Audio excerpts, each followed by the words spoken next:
भक्तमाल में एक चरित्र है भैया जी। अंतर निष्ठ नृपाल एक परम धर्म नाहिन दूजे। अंतर निष्ठ नृपाल एक परम धर्म नाहिन दूजे। हरि सुमिरण हरि ध्यान आन काहू न जनावे। हरि सुमिरण हरि ध्यान आन काहू न जनावे। अलग न यही विधि रहे अंगना मरम न पावे। अलग न यही विधि रहे अंगना मरम न पावे। निद्रावश सो भूप बदन ते नाम उचार्यो। निद्रावश सो भूप बदन ते नाम उचारे। रानी पति पर रीझ बहुत बसुता पर बार्यो। रानी पति पर बहुत वसुता परवार। ऋषिराज सोच कहो नारी सो आज भक्ति में जी पूजी। ऋषिराज सोच कहो नारी सो आज भक्ति मेरी पूजी। आज भक्ति मेरी पूजी। आज भक्ति मेरी पूजी। अंतरनिष्ठ नृपाल इक परम धर्म नाहिन दूजी। अंतरनिष्ठ नृपाल इक परम धर्म नाहिन दूजी। एक राजा था, अंतर्निष्ठ था, भीतर से निरंतर भजन करता था, लेकिन वो उसने ध्वजा धारण नहीं कर रखा था, झंडा नहीं लगा रखा था कि मैं भजन करता हूँ। बहुत से लोग भजन का झंडा लगा के रखते हैं ना, हम भजन करते हैं, भजन का झंडा नहीं लगा रखा था। ये सब झंडा है, ये सब जो तिलक छापा, ये सब झंडा नहीं लगा रखा था उसने, पर भजन निरंतर करता था। हरि सुमिरण हरि ध्यान, निरंतर हरि सुमिरण और हरि ध्यान। लेकिन आन काहू न जनावे, किसी को खबर नहीं थी कि भजन करता है। और तो और अलग न यही विधि रहे अंगना मरम न पावे। उसकी जो रानी थी वो भी यह मर्म नहीं जान पाई कि ये भजन करता है। माताओं की एक शिकायत सबसे भारी रहती है, जानते हैं क्या? महाराज कुछ आशीर्वाद दीजिए, ये बिल्कुल भजन नहीं करते हैं, न पूजा करें, न पाठ करें, न जप करें, न माला फेरें, इनका तो पता नहीं स्वभाव कैसा है, मन कैसा है, बिल्कुल भजन नहीं करते हैं। महाराज अब क्या करें, हमारे कोई कर्म थे ऐसे, हैगा ब्याह इनते, घोर नास्तिक हैं, कुछ नहीं, इन पे कृपा करो, ये भजन करवे लग जाएं। किसके अंतःकरण की क्या स्थिति है कौन जान सकता है? ईमानदारी से जो भजन करेगा उसको दूसरे की तरफ देखने का अवकाश कहाँ है? पर माताएं ये बहुत ज्यादा अपने में अहंकार, ये बिल्कुल नहीं करते हैं। अरे ये बिल्कुल नहीं करते हैं।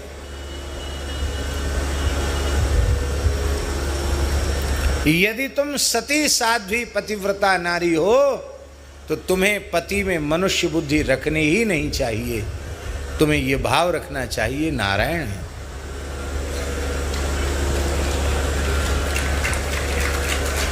आप कहेंगे उसका तो स्वभाव राक्षस के जैसा है। जलंधर तो प्रत्यक्ष असुर था, पर वृंदा ने जलंधर को ही अपना नारायण माना। और वृंदा की कैसी विचित्र महिमा हो गई। प्रलयंकर शिव भी वृंदा के पति जलंधर को समाप्त नहीं कर पाए तब तक, जब तक कि वृंदा के सतीत्व को भंग करके भगवान ने अवसर नहीं दिया। अब सोचो, तो माताओं को खुद भजन करना चाहिए, अच्छी बात है। प्रेम नेम से पति पुत्र को भी भजन की सलाह देना चाहिए, भी कोई खराब बात नहीं। कि हम बहुत भजन करते, ये बिल्कुल नहीं करते हैं। अरे भाई क्यों बिल्कुल नहीं करते हैं? तुम्हारा भजन तुम्हारे संग जाएगा और ये नहीं करें तो इनकी ये भोगेंगे। तुमने ठेको ले रखो का?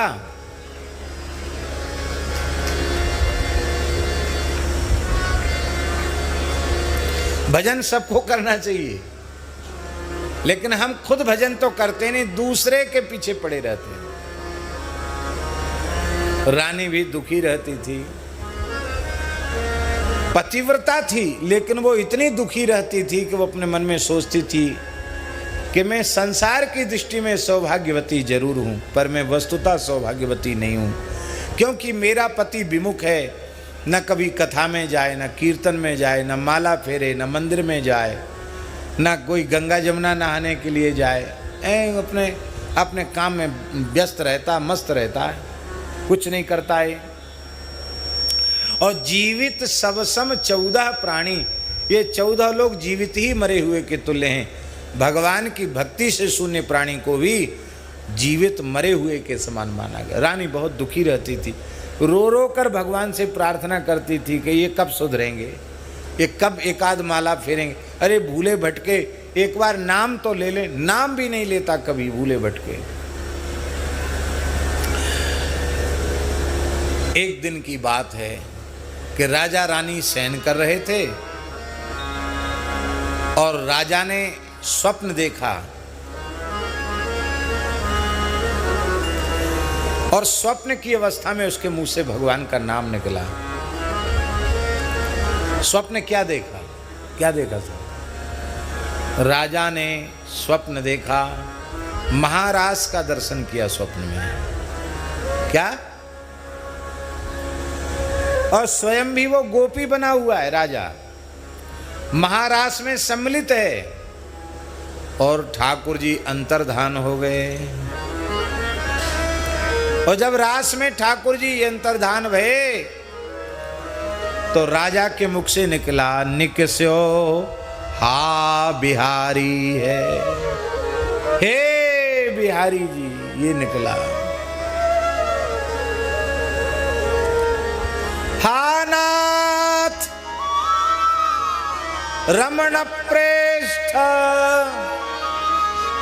क्वासी क्वासी महाभुज दास्यास्ते कृपणायामे सखे दर्शे सन्निधि। हे बिहारी जी, अब उस शब्द में इतना प्रेम और विरह भरा हुआ था कि रानी जग गई। रानी ने दीपक की बत्ती आगे बढ़ाई, राजा के शरीर की ओर देखा तो राजा के शरीर में अष्ट सात्विक भाव जगे हुए थे। अश्रु, कंप, पुलक, स्वेद, सारे प्रेम के विकार, प्रेम के लक्षण उत्पन्न हो रहे थे शरीर में। रानी तो सत्संग करने वाली थी, वो इस प्रेम मार्ग से परिचित थी, वो जानती थी प्रेम के लक्षण। उसने मन में विचार किया, अरे मैं जिसे महान नास्तिक और विमुख समझती रही, वो इतना बड़ा प्रेमी, क्योंकि स्वप्न है क्या?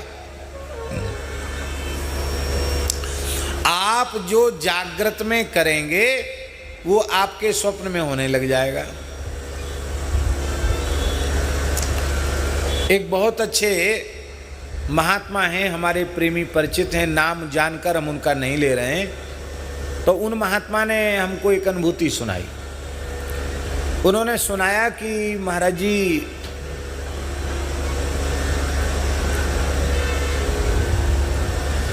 अमुक मंत्र का अधिक से अधिक जप करने का प्रभाव यह हुआ कि गंभीर निद्रा में भी हमारे मंत्र चलता रहता है। जब कभी उठते हैं तो मंत्र सुनाई पड़ता है। इसको कहते हैं मंत्र का जग जाना, मंत्र का जागृत हो जाना, नाम का जागृत हो जाना, ये हो जाता है।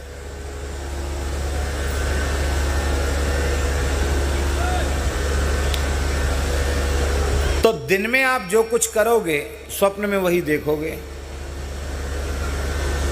जैसे हम एक बात आपको सुना, मैं कथा कहने की सेवा भगवान ने दास को दे रखी है, और कथा में कहीं कहीं अटक जाते हैं तो कथा पीछे रह जाती, तो बड़ी चिंता। अब तो उतनी चिंता नहीं होती क्योंकि अभ्यास में आ गया। तो चिंता होती थी कि अरे अब कल चौथा दिन है, कृष्ण जन्म होना है, और अभी तो हमने बड़ी मेहनत करके 3 स्कंद ही कर पाए। अब चौथा, 5वां, 6ठा, 7वां, 8वां, 9वां, फिर 10वें के 5 अध्याय तक पहुंचना है, 10वें स्कंद के। कैसे इतनी कथा होगी? 7 स्कंद पार करना कैसे होगा? चिंता हो गई। अब सो गए तो चौथे स्कंद से कथा शुरू कर दी, और सवेरे 4 बजे, 3:30 से 4 के बीच में तो उठना ही चाहिए। उठे तो उठने के पहले तक नंदोत्सव हो गया। नंदस्त्वात्मज, बड़ी मन में शांति आई कि अरे चलो खूब मेहनत करी, पर पहुंच गए नंदोत्सव तक। अब जैसी जगे, अरे भैया ये तो सपने की कथा ही। अब मंच पर, उस समय 2 समय कथा कहते थे, अब मंच पे जाके तो फिर से वैसे ही बोलना पड़ेगा। ये क्या है? जो काम आप ज़्यादा से ज़्यादा करेंगे वही काम स्वप्न में आपको दिखाई पड़ेगा। आप पूजा करोगे तो स्वप्न में पूजा दिखाई पड़ेगी। ज़्यादा भगवान के गुणों का चिंतन करोगे तो भगवान के गुणों का चिंतन चलेगा। आप अधिक व्याख्यान दोगे तो स्वप्न में भी आपका व्याख्यान चलता रहेगा। तो रानी ने यह पक्का निश्चय कर लिया कि दिन रात भजन करता है, नहीं तो स्वप्न में इस तरह का भगवान नाम, विरह से सना हुआ भगवान नाम इसकी वाणी से प्रकट नहीं हो सकता था। राजा तो सवेरे अपने स्नान ध्यान करके अपने काम में लग गया, और रानी ने पूरे महल को सजवाया। पताका, वंदन बार, कदली स्तंभ, स्वर्ण कलश, चांदी के कलश, चौमुहा दीपक जल रहे हैं, धूप की सुगंध हो रही है, ब्राह्मण जिमाए जा रहे हैं, और खूब कीर्तन हो रहा है, खूब उत्सव हो रहा है। तो राजा ने मध्याह्न काल में जब महल में प्रवेश किया तो राजा ने कहा कि अरे देवी, आज कौन सा त्योहार है जो इतनी सजावट है रही है? क्या बात है? रानी बोली, महाराज आपका जन्मोत्सव है, आज आपका जन्मोत्सव हम मना रहे हैं। राजा ने कहा नहीं, तुम्हें भ्रम हो गया, हमारी आज तो जन्म तिथि तो नहीं है, न जन्म का महीना है न जन्म की तिथि, हमारा जन्मोत्सव तो नहीं। नहीं नहीं, सच्ची बात यह है, आज ही आपका जन्मोत्सव है। क्यों? अब तक मैं आपको जीवित ही नहीं समझती थी, मैं समझती थी आप भक्ति शून्य हैं, पर आज स्वप्न के समय आपकी वाणी से भगवान का नाम निकला तो आपका जन्म हो गया एक भक्त के रूप में, इसलिए आपका जन्मोत्सव हम मना रहे हैं, यही आपके जन्मोत्सव का। नहीं नहीं देवी, तुमको भ्रम हो गया होगा, ये सब धंधा तुम्हारा, हमारा, हमको इस सबसे कोई लेना देना नहीं। रानी बोली, अब तक ठगते रहे कोई बात नहीं, लेकिन अब ठग नहीं सकते हो। क्यों? क्योंकि मैं बढ़िया से पहचान चुकी हूं कि आप भगवान के महान प्रेमी अनुरागी संत हैं, आप कोई सामान्य पुरुष नहीं हैं, मैं आपको पहचान गई हूं। राजा विकल हो गया। ऋषिराज सोच कहो नारी सो, आज भक्ति मेरी कुजी, आज मेरी भक्ति लुट गई, पता चल गया। जब तक पता नहीं चलेगा तब तक लूट नहीं होगी। भले ही आपके पास कोहिनूर रखा हो, पता न चले तो सुरक्षित है, और पता चल जाए तो बाहर के चोर तो पीछे चुरामेंगे, पहले घर को ही कोई चुराए ले। वो घर का ही कोई लपक लेगा, बाहर के तो पीछे चुरामेंगे। आज भक्ति मेरी कुजी। और राजा ने कहा मैंने तो इस निष्ठा से नाम जपा था कि नाम ही मेरा प्राण है, और अब नाम निकल गया तो रह क्या गया। इसलिए नाम निकल गया, नाम के वियोग में राजा ने समाधि लगाकर तत्काल अपने प्राणों का परित्याग कर दिया।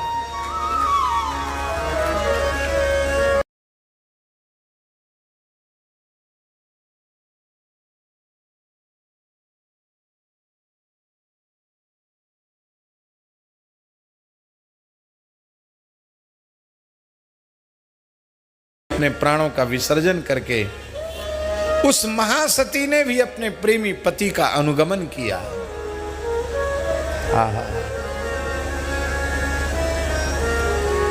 इसलिए भैया अंतर्निष्ठ,